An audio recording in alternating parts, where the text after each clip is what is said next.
และในกล่องนี้ก็จะเป็นอะแดปเตอร์สายไฟเพื่อเชื่อมต่อกับแบตเตอรี่ไร้สายของอุปกรณ์ไร้สายนะครับไม่ว่าจะเป็นของบล็อกไร้สายสว่านไร้สายเครื่องเจียร์ไร้สายที่เป็นบล็อกมากิต้าแบบนี้ครับ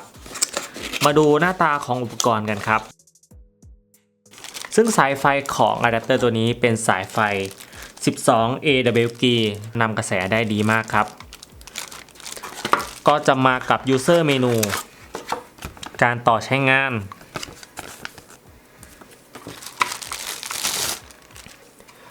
ตัวอะแดปเตอร์สายไฟเองเนี่ยก็จะสามารถปรับตำแหน่งได้ก็จะมีตำแหน่ง M แล้วก็ B การปรับตำแหน่งก็ขึ้นอยู่กับแบตเตอรี่นะครับแต่แบตเตอรี่ที่จะนำมาใช้งานด้วยจะเป็นตำแหน่ง M ซึ่งเราสามารถนำมาติดตั้งใช้งานได้เลยเมื่อติดตั้งเสร็จเรียบร้อยก็สามารถนำไฟที่ออกมาบวกลบตัวนี้ไปต่อใช้กับอุปกรณ์อื่นได้ครับซึ่งอุปกรณ์เนี้ยผมสั่งมาทั้งหมด4ตัว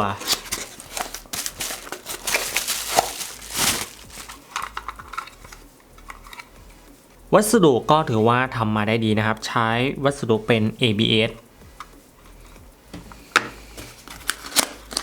ตัวที่3แล้วก็ตัวที่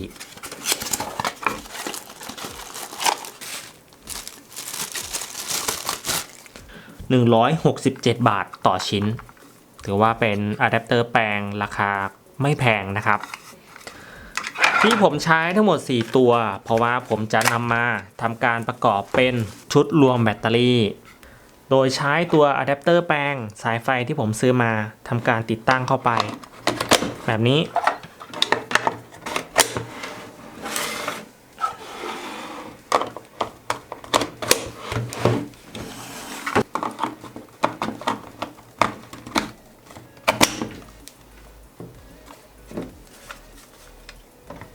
แล้วก็ทำการขนานสายไฟเข้าด้วยกันก่อนที่เราจะทำการขนานสายไฟของอะแดปเตอร์หรือของแบตเตอรี่แต่ละก้อนเข้าด้วยกันต้องทำการชาร์จแบตเตอรี่แต่ละก้อนให้เต็มก่อนนะครับทำให้แรงดันแบตเตอรี่เท่ากันก่อนทำการขนานแบตเตอรี่ถ้าเราต้องการติดตั้งแบตเตอรี่โดยไม่ต้องชาร์จให้เต็มหรือทำให้แรงดันแต่ละก้อนเท่ากันก่อน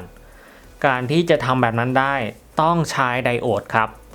โดยการติดตั้งไดโอดเข้าที่สายไฟบวกหรือลบของอะแดปเตอร์เพื่อให้ไฟเดินทางทิศทางเดียวไม่สามารถย้อนกลับได้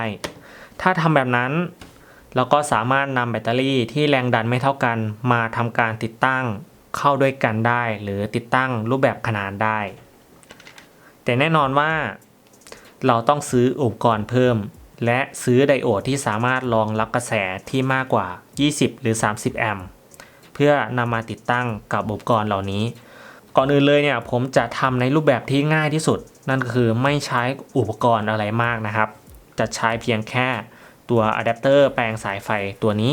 ผมก็จะทำการชาร์จแบตเตอรี่แต่ละก้อนให้แรงดันเท่ากันก่อนแล้วก็จะทำการขนานแบตเตอรี่เข้าด้วยกันก่อนอื่นก็จะทำการติดตั้งอะแดปเตอร์สายไฟทั้ง4ชิ้นให้เป็นชิ้นเดียวกัน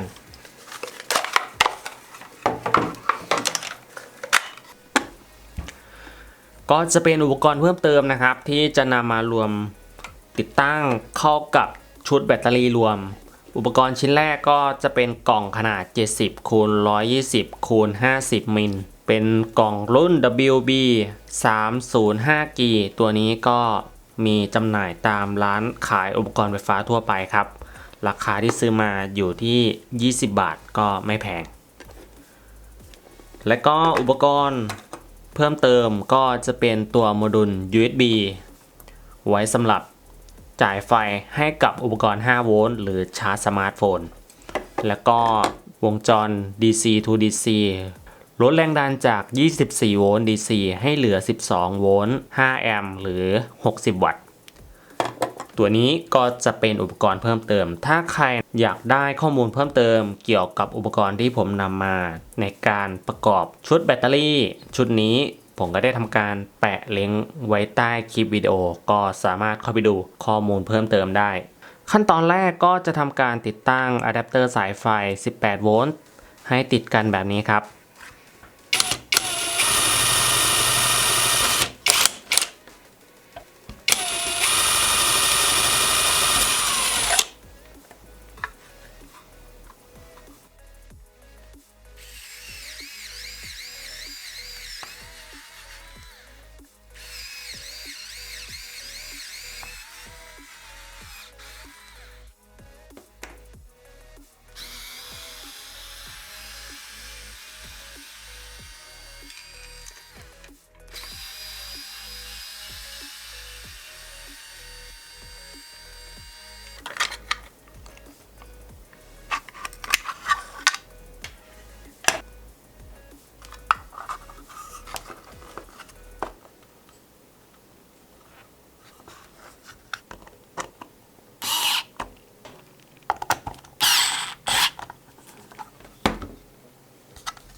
ติดตั้งระหว่างอะแดปเตอร์กับกล่องเสร็จเรียบร้อยครับหน้าตาที่ได้ก็จะออกมาในลักษณะนี้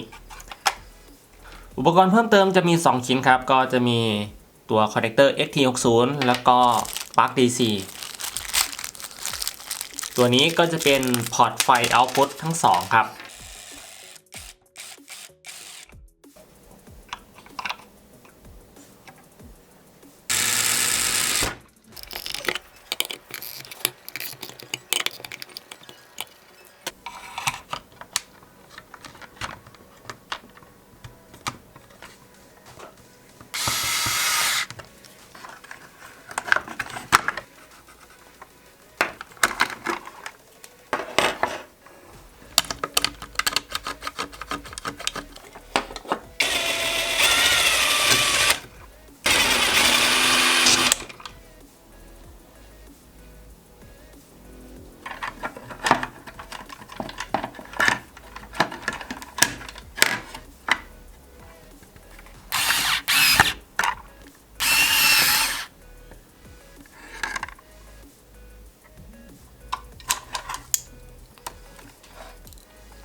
ตอนนี้ก็ได้ทำการติดตั้งอุปกรณ์เสร็จเรียบร้อยครับก็นำสายไฟ Output ของอุปกรณ์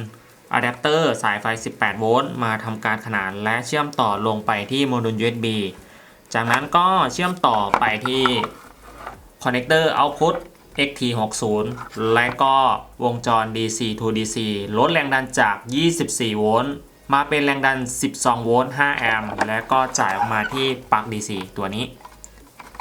ส่วนด้านนี้ก็จะเป็นพอร์ต USB แรงดัน 5 โวลต์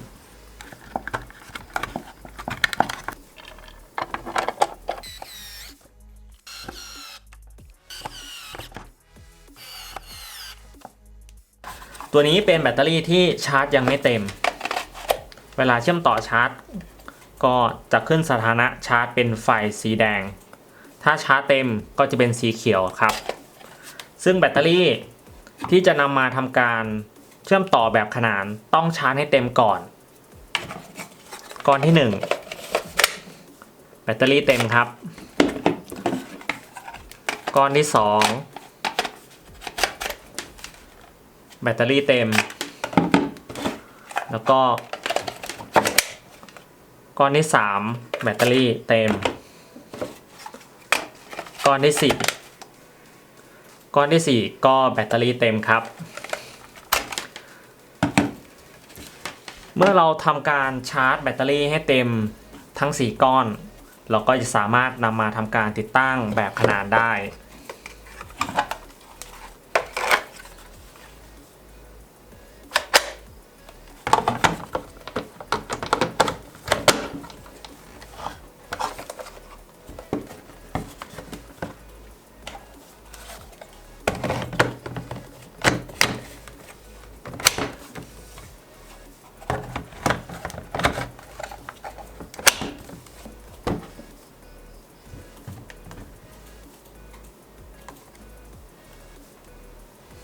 ถ้ามองอีกแบบนะฮะตัวนี้ก็เปรียบเสมือน power box หรือ power station นะครับ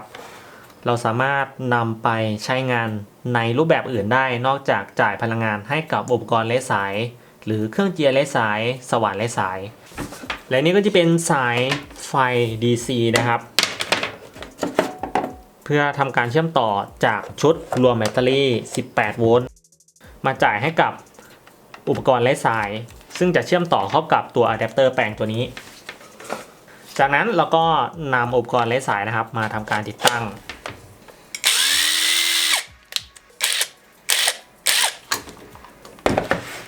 ซึ่งชุดรวมแบตเตอรี่ตัวนี้นะครับผมทำมาเพื่อใช้กับอุปกรณ์ที่กินพลังงานเยอะและมากนะครับเช่นเครื่องเจียร์ไร้สายหรือเลื่อยโซ่ไร้สายครับก็จะเป็นเลื่อยโซ่แบบนี้ไปดูว่าอุปกรณ์ไร้สายเหล่านี้จะสามารถทำงานได้ต่อเนื่องดีหรือไม่นะครับไปดูกันครับ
ข้อดีและข้อเสียของชุดรวมแบตเตอรี่ชุดนี้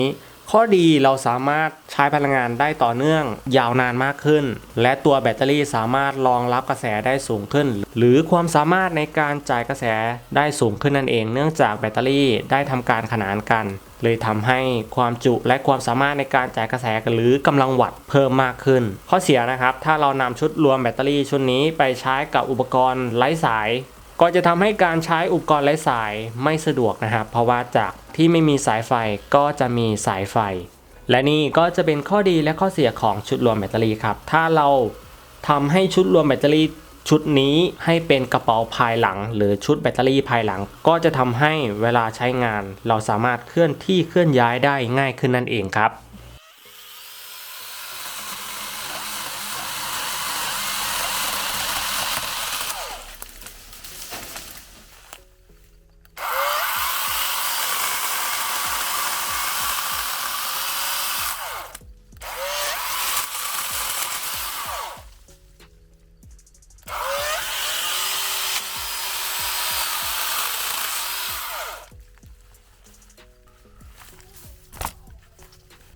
ก็ใช้งานได้ดีครับสำหรับชุดรวมแบตเตอรี่กับ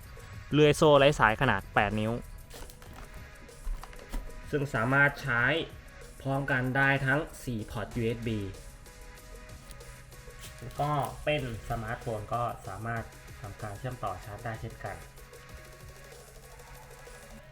คุณจะเห็นว่าเขาชาร์จด่วนตัวนี้ชาร์จแบบเร่งด่วนนะครับแน่นอนว่าพอร์ต USBสามารถทำได้ครับเพราะว่าเขาสามารถปรับแรงดันอัตโนมัติได้และทั้งหมดนะครับก็เป็นการทดลองใช้งาน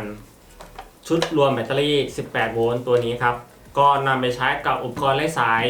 ที่ใช้แรงดัน18โวลต์ถ้าใครดูแล้วสนใจอุปกรณ์ที่ผมนำมาทำเป็นชุดรวมแบตเตอรี่18โวลต์ผมก็ได้ทำการแปะลิงก์ไว้ด้านล่างคลิปวิดีโอก็สามารถเข้าไปดูข้อมูลเพิ่มเติมตามลิงก์ที่แปะไว้ใต้คลิปได้ครับสำหรับคลิป DIY ชุดรวมแบตเตอรี่ก็มีเพียงเท่านี้แล้วเจอกับผมใหม่ในคลิปถัดไปสวัสดีครับ